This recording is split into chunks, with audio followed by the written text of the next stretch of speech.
Hello everybody, this is Madi reporting love from Dahab, a magical land in Sinai.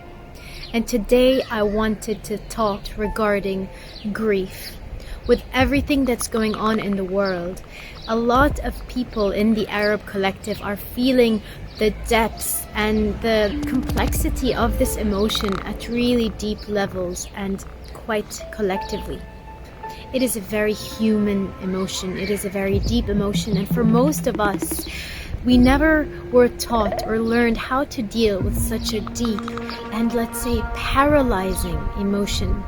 And one of the things that you really are supposed to learn about in the school of life, it's emotional intelligence, how to cope and how to be and how to come back to your center when things unsettle you or bring you off focus, off center, off your truth, off your beauty and your happiness and your joy.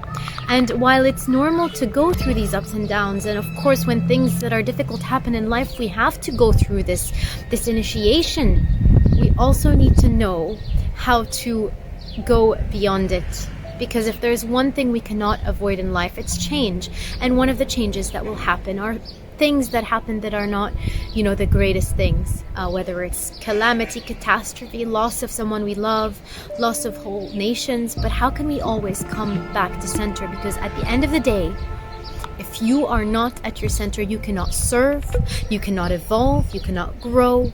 And from that place, you're no good to anyone. First and foremost yourself. So let's learn to deal with grief, understand it, and truly tune into the mission of this emotion, because every emotion has a mission, has something to explain to us or to share with us or to initiate us into. So without further ado, let me share a bit more about grief, what it is and how to deal with it. So the first thing about grief that sticks out, just like anger or jealousy or these really dominant emotions, is its intensity. When grief comes, when loss comes and you're struck with grief, it is so pervasive, it is so intense, and part of our, let's say, patriarchal kind of rational world has dimmed and numbed and not allowed us to feel intensity. And so the first really important thing that I wanted to bring into this conversation is permission. Permission to grieve, permission to be in that intensity, in that inwards feeling, in the depths, in the pain, really almost like a death. And one of the things that we notice in life, whether we look at nature or we look at our own lives, is the constant cycles of birth and death, rebirth, every season. Every year is a cycle of death, rebirth. Every cycle in a woman's body is a cycle of death and rebirth. And so when these emotions come that are quite, they reduce everything to silence, to blackness. It seems like the world is going to end. You're in a place where nothing else seems beautiful or desirable or even there. Nothing else exists anymore. In this pain, in this rubble. And it is important to feel that, to go into the darkness, to go where we are afraid to go, into the death, into the pain, into the calamity of the moment, and to feel it fully. Allow your body to feel it. Allow your heart to grieve, to cry. If there is anger, to scream. Allow yourself to hold a safe space for that emotion to be experienced, expressed, felt to the depths that it wants to be felt and expressed. And once that winter happens, you yourself will know when it is enough. And that is the second thing I wanted to invite you to consider. To really intuitively tune in to that moment where you feel enough. Enough, I've grieved this loss. I felt it. I felt it in my bones. I felt it in my cells. I have felt the loss. And this can be anything from the loss of a loved one to a breakup, where the first thing we really need is to grieve that loss, because when you are with someone, you become one. And so that separation is not an easy thing to go through. And if the next day you just wake up and say, I want to deny that ever happened, or ignore it, or fake like you're not okay, then that grief will condense inside you. And that is what cancer is born from. Unprocessed emotions, things that we numb, things that we stuff inside ourselves. And somehow they have to start doing something because they have not been released. And so feel it and then know when it's enough. Know when your intuition, when your deep feelings have said, I have gone through that cycle of grieving. I have gone through the winter. And as we all know, after winter comes the spring. After winter comes this rebirth, this regeneration of emotion, of life, of vision, of perspective.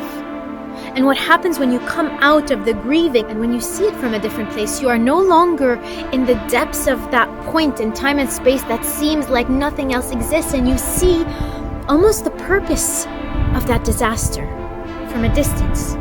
The purpose of that separation, the purpose of that loss, whether it's to activate your own mission or to understand something deeply about yourself or the human condition. And we are here in what, I forgot his name, one of the coaches that me and Ihab really love, calls Earth School. And in Earth School, we will be going through constant initiations that sometimes seem too difficult to come through. But your soul signed up for that. Your soul signed up for that initiation, for your awakening, for your soul to become stronger and shine more. And although that seems impossible, that's the nature of the universe. And the moment we choose to trust, the moment you choose to trust, everything will change. And what seemed like the worst thing that could ever happen in life, in existence, starts to color itself from a different place. And you see the light. And so that's the moment you break free. You say, that's enough grieving. And you say, I'm ready for something else now. And that's the lesson of not allowing the grief to paralyze you. And this is the reason most people avoid grief, because really, if you give yourself fully to it, you can end up your whole life grieving, your whole life in that pain, never coming out because it seems like it's eternal. But that's the second point, that you must never allow it to paralyze you fully. Maybe in one day, in 1 month, and maybe a whole year of grieving, you are shut off from life. But that's fine, because the moment you say enough, the moment you put that lens and you say, I feel, that's enough. That's the moment you have claimed back your power. You have allowed the grief, the emotion to pass through, the initiation to happen. And it's from that pain that you rekindle a spark for life, the flame in your heart for life. And I know this is not easily done. This is perhaps the most difficult thing you can do. But you are a strong, strong soul, and that's why you had that initiation. And perhaps from the human perspective, from the small mind, from the ego, from the identity, from the place where we think the only life we're going to live is these, 100 years on earth, it seems like, why would I even choose that? But the moment you let go of that perspective, that timeline, and see the bigness of life and the bigness of the soul's journey and the bigness of the awakening happen and how much is moving, and that you're this little dot, that I'm this little dot, this little point of hope, spark of life, of soul, of awakening, then from that place we can learn to go deeper and trust what's to come. And meanwhile, that leaves us with a third point I wanted to share, which is the altar of grief. I came across this on a woman's website a few months ago, and it really, really resonated for me, because it feels like sometimes things happen so intensely that you can't fully separate. It might take years. My mom's best friend lost her son recently, and I was so deeply involved in the emotions of that process. It just seemed like something I could not come out of that box. Why would that happen to any mother? I could not understand. But then as I processed grief and I tried to understand and to just allow what is the message behind that emotion, I realized that there is so much that happens in the human life. 9 billion souls, thousands of years of history, grief will happen. But so with the altar of grief, or the grief altar, what we do is we set aside a physical space in the home, like an altar, a sacred space, where in that space I give permission fully for that emotion to come out whenever it needs to. So level 1, I've gone deeply into the grief. Level 2, I've said enough. I've had that deep intuitive pulse. And level 3, I've set up my grief altar, giving myself permission that when I need to, I can come to the altar. Let's say it's in remembrance of a lost dear one. And whenever I'm in this altar, by this sacred space, I can grieve. I can feel the pain. I can weep if I need to. I can cry. But then I've given it that space, which means when I'm not in that space, I'm not in the space of grieving.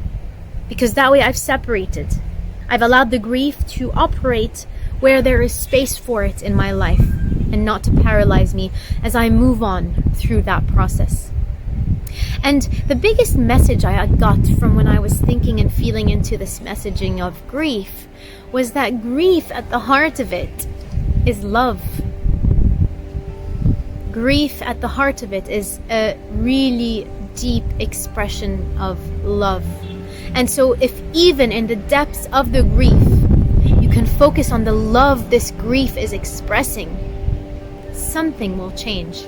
Because you'll notice that behind this pain is simply the equal and more amount of love that you felt for this thing, for this person, for this truth that you were attached to.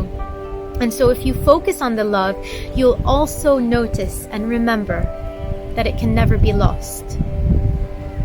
And so the grieving just becomes a cycle, a process from the soul dimension that allows you to go through these deaths and rebirths. And again, I know what I am saying is more easily said than done, but I've also experienced a lot of loss in my life. I moved a lot growing up. I lost puppies, I lost friends, I lost a lot of different important things to me. And so grieving was not something I knew how to handle. I would just be stuck in that emotion, whether from a separation or moving and losing my friends. And from that stuckness, nothing can be born. From that stuckness, we cannot radiate who we came here to be. And after all, that should be the highest mission we're all on. So next time you're wondering, or you're stuck, or this wave of intensity is coming through your life, just remember, it has its mission for you. And at the heart of it is the love you feel for the thing that was lost. As long as you focus from that, the whole process will happen from a higher perspective, from a soulful perspective, and from a place where you can break through it and not be stuck. I hope this video was helpful for you.